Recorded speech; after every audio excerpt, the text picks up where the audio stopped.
have specified your area of interest, you would be able to work on those related papers. Thus, any piece of research in applied linguistics is usually directed towards a specific area of interest. This means that at very outset or beginning of the research, you should decide on the area of applied linguistics in which you are interested. We refer to this as the general area of interest. So after finding your general area of interest, you should get to this part. What are the areas of interest in our field? Of course, how can we get or how can we get familiar or find our general the areas of interest in our field? By checking literature, by looking or reading journals, articles in journals, or looking at the other resources like conference proceedings or abstract books and the like.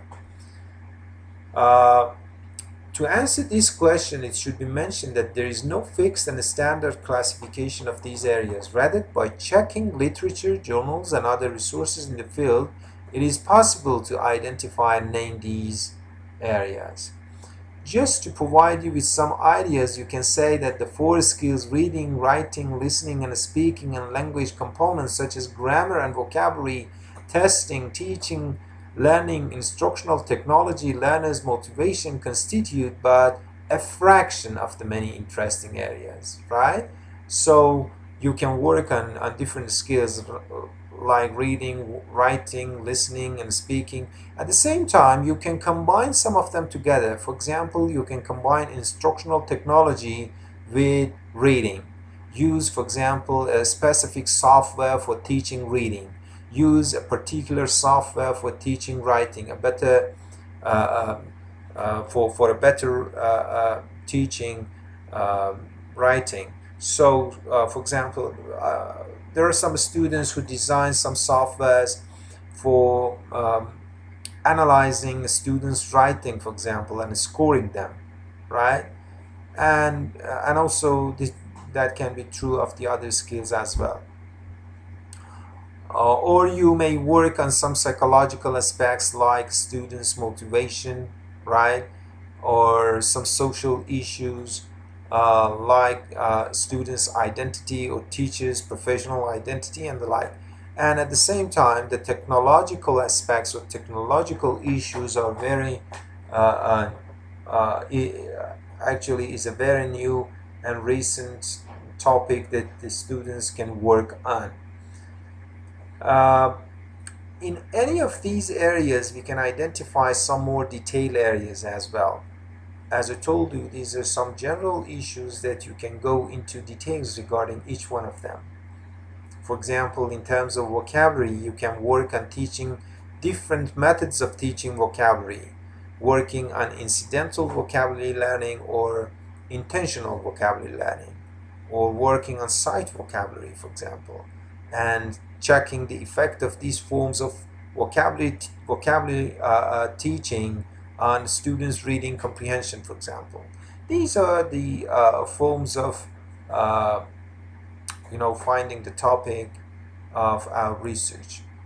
Therefore, the first step in choosing a research topic is to identify in what general area you're going to conduct your research. All right. So you have to find your general area of research. Identifying the general area will narrow down your research and direct your thinking towards the final goal. When you have found your general area, then you would be able to narrow it down, right? Try to limit it, right, in order to work on a particular point of research or issue. The advantage of identifying your general area of interest is that you can lead all your activities in the same direction. After identifying your general area of interest, you can lead all your activities in the same direction. All your activities means that finding the problem, uh, you know, mm, formulating research questions, reading different articles, because those articles would be on that particular area of interest that you have already identified. The second step is checking and searching for different sources to pinpoint or to explain your topic, or um, exactly describe and explain your topic. So check and search for different sources in order to pinpoint your topic. Different sources, as I told you: journals, articles, books, dissertations, different dissertations or theses, conference papers, and the like. Now you have located general, and now that you have located general area of interest, the next step would be to check different sources, right? And these sources, as I told you, include published research articles, journals, completed master thesis, doctoral dissertation, conference papers, and so on and so forth. In all these sources, and almost towards the final parts of a research report, there is always a section titled or untitled called suggestion for further research. This is a section that you can find at the end of some thesis. You have to include this section at the end of your own thesis, not proposal, thesis. And you may find it at the end of some papers. In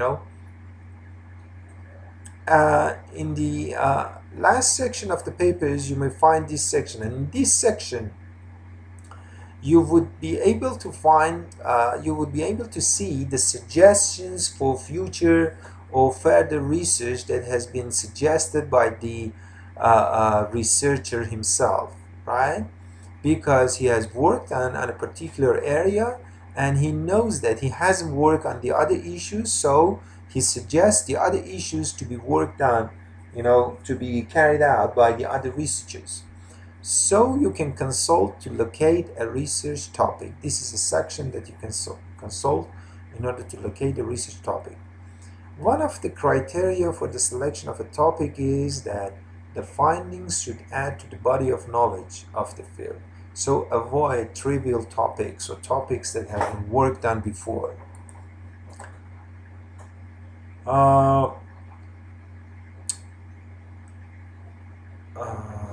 Salinger and Schwami, believe that the general topic in question might come from these three sources, namely experience and interest, other research, and sources outside second language.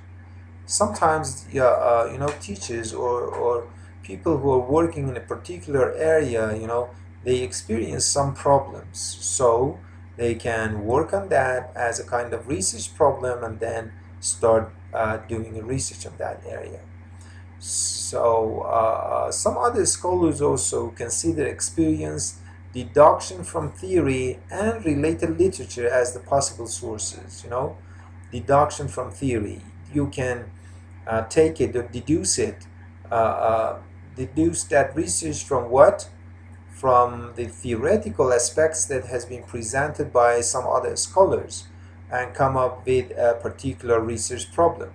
Or you may find the problem by reading different papers or literature in that field. So related literature as the possible sources of identifying one's general research problem. All right? If you study more, you will be able to find more problems and more new topics. Step 3 is formulate your research problem. How to formulate our research problem and how to write our research questions.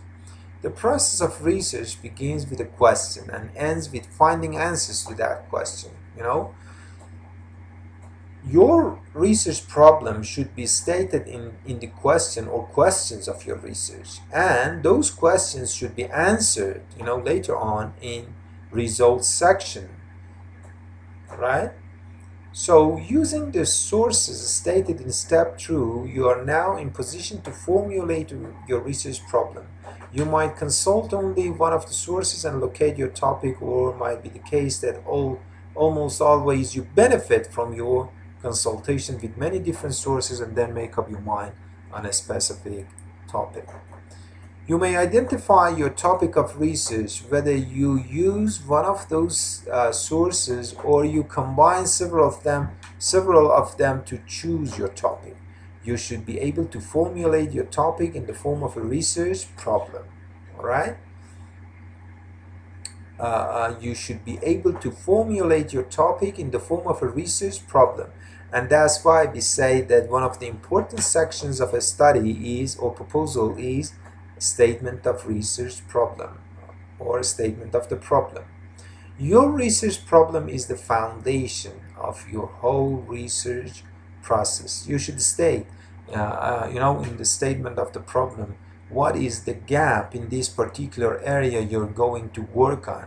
If there is no gap, there is no need to do research on, right?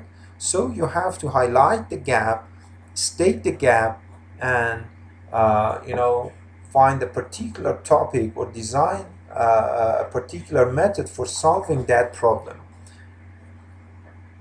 Okay.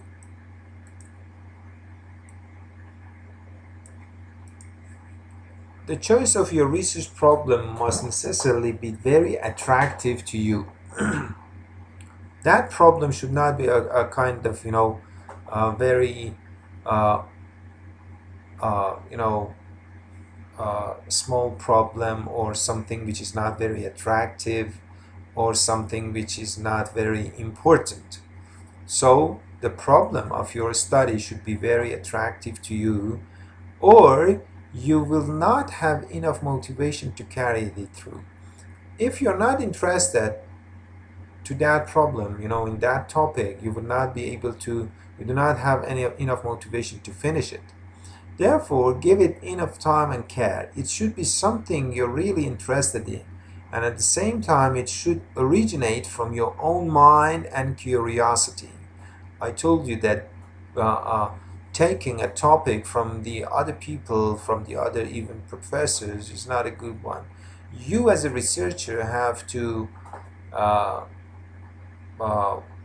find the particular problem you want to solve through the studies, through the studying different papers or resources. Your research problem will also influence your choice of research method.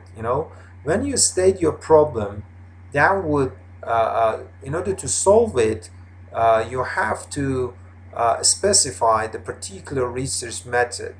For example, what is that problem and how it is going to be answered actually determines your research method, whether it is a quantitative research method or a qualitative research method, or sometimes a mixed method ones, right?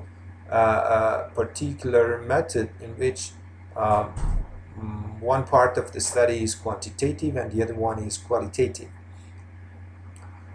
Whereas some other questions are researchable only through qualitative research methods. This means that when choosing your topic and formulating your research problem, you should also bear in mind that you should use an appropriate research method in investigating the problem.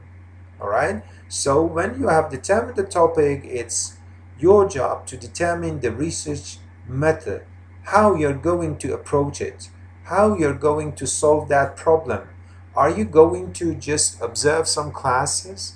Are you going to do some kind of interview with some, for example, teachers or learners? Or no, you're going to do a treatment, for example, right?